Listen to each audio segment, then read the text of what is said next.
کشمیر والے important issue کے اوپر بھی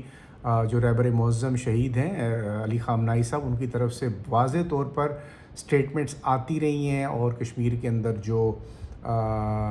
انڈیا کی طرف سے انٹرنیشنل ہیومن رائٹس کی وائلیشنز ہوتی ہیں ان کو نہ صرف کنڈیم بھی کیا جاتا ہے بلکہ ان کے اوپر آواز اٹھانے کو میں جو ایرانین میڈیا ہے اس نے ہمیشہ اپنا ایک کلیدی کردار پاس کیا ہے۔ تو اس سے اندازہ یہ ہوتا ہے کہ جو انڈیا اور ایران کے جو ریلیشنز تھے وہ اب پہلے جیسے نہیں ہیں، خاص طور کے اوپر اس وقت جب اسرائیل، جس کے ساتھ انڈیا کا ایک بہت بڑا گہرا گٹھ جوڑ ہے، بھارت نے ترجیح دی اور اپنے جو اسٹریٹجک الائنسز ہیں وہ نہ صرف یونائٹڈ اسٹیٹس کے ساتھ تو وہ ایک سو کالڈ ایگریمنٹ پہ چل رہے تھے، لیکن ساتھ ہی ساتھ انہوں نے اسرائیل کی طرف ہاتھ بڑھایا، اور پھر جو اسٹریٹ آف ہورموز اور پھر ایران والی جنگ تھی اس میں بھارت کو سمجھ نہیں آ رہی تھی کہ اب وہ اپنے جو جذبات کا اظہار کیسے کرے۔ تو اب یہ اس وقت ان کو یہ برکس کی نمائندگی کرنی پڑ رہی ہے، اور اس میں ایران کے فورن منسٹر عباس عراقچی صاحب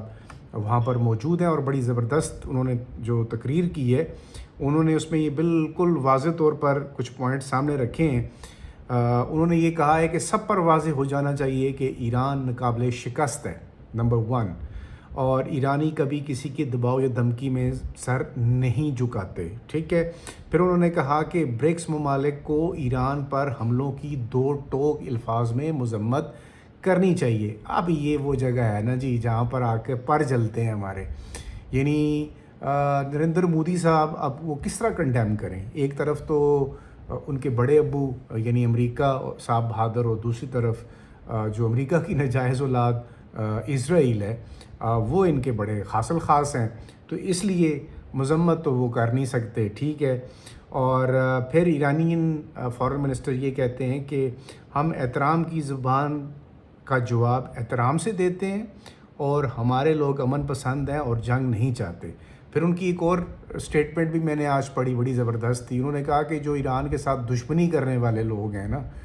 ان کو ہم نے بہت اچھی طریقے سے بھانپ لیا ہوا ہے۔ ان کا اشارہ اسی ایک تو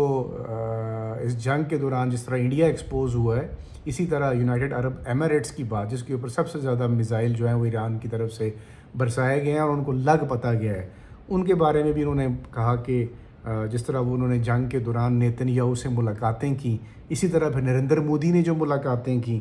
تو مطلب اب آپ مجھے بتائیں کہ برکس جس مقصد کے لیے بنا تھا وہ مقصد کیا تھا کہ ریجنل کنٹریز مل کر مختلف جو چیلنجز ہیں ان کو اس کا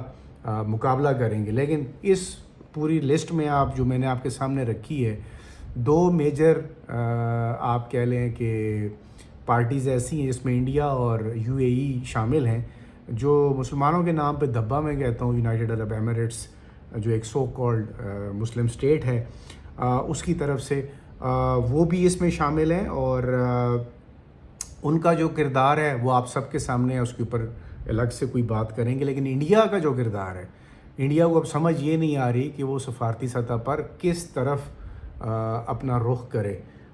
US کی طرف رخ کر کے دیکھ لیا، اور پھر جتنی ہزیمت ڈونلڈ ٹرمپ کی طرف سے ان کو برداشت کرنا پڑی، شاید ہی ہسٹری میں اتنی بدنامی انڈیا کی نہیں ہوگی جتنی ڈونلڈ ٹرمپ نے کر دی ہے۔ تو بہرحال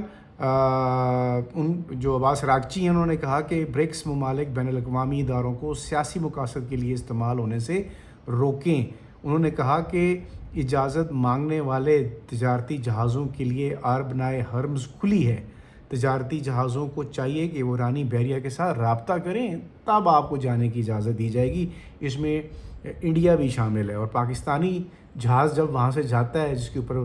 سبز ہلالی پرچم ہوتا ہے تو پھر وہ کہتے ہیں تسی تے جان دو استاد جی۔ تو ماشاءاللہ پاکستان کا ایک جو سویگ ہے وہ تو آپ کے سامنے ہے۔ چیدہ چیزیں آپ کو میں نے بتایا تھا کہ ڈونلڈ ٹرمپ کی چھٹی ہونے لگی ہے، تو چھٹی یعنی بال وہ کہاں سے بچے ہیں؟ وہ بال اس طرح بچے ہیں کہ جو امریکی سینٹ ہے اس کے اندر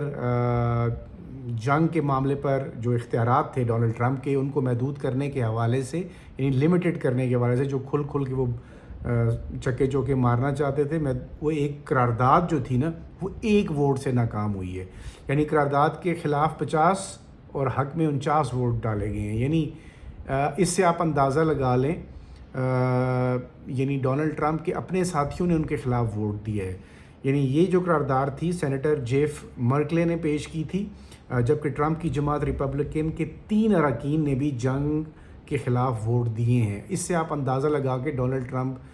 کیوں فرسٹریشن کا شکار تھے کہ تاکہ یہ جنگ جلد از جلد رک سکے. قرارداد کی صرف 1 ووٹ کے فرق سے ناکامی نے ٹرمپ کی جنگ کے حوالے سے بڑھتی ہوئی بے چینی کو ظاہر کیا ہے، اور اسی بے چینی کا ذکر انہوں نے وہاں پر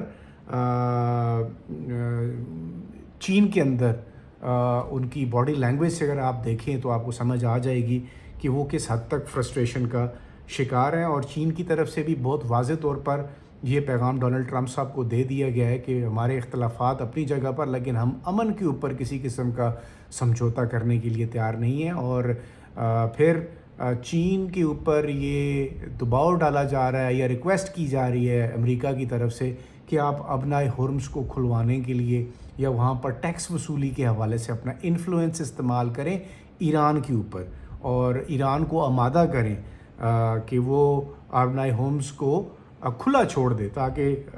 ساڑی بلے بلے ہو جائے. لیکن چین نے بالکل واضح طور پر اس حوالے سے اپیرنٹلی تو کوئی اس طرح کی اسٹیٹمنٹ نہیں آئی، لیکن جو نظر آ رہا ہے وہ یہی ہے کہ امریکہ کی اس بات کے اوپر انہوں نے اپنا موقف جو ہے ابھی تک سامنے نہیں لیا ہے. پھر امریکی وزیر خارجہ مارکو روبیو کی تکلیف بھی سامنے نظر آ گئی، تو اس سے امریکہ کی جو اندر بے چینی ہے گورنمنٹ کے اندر وہ بھی آپ کو نظر آ جاتی ہے. روبیو صاحب کیا کہتے ہیں کہ امریکہ چاہتا ہے کہ خلیج معاملے پر موقف بدلنے کے لیے چین ایران پر دباؤ ڈالے. ٹھیک ہے جی.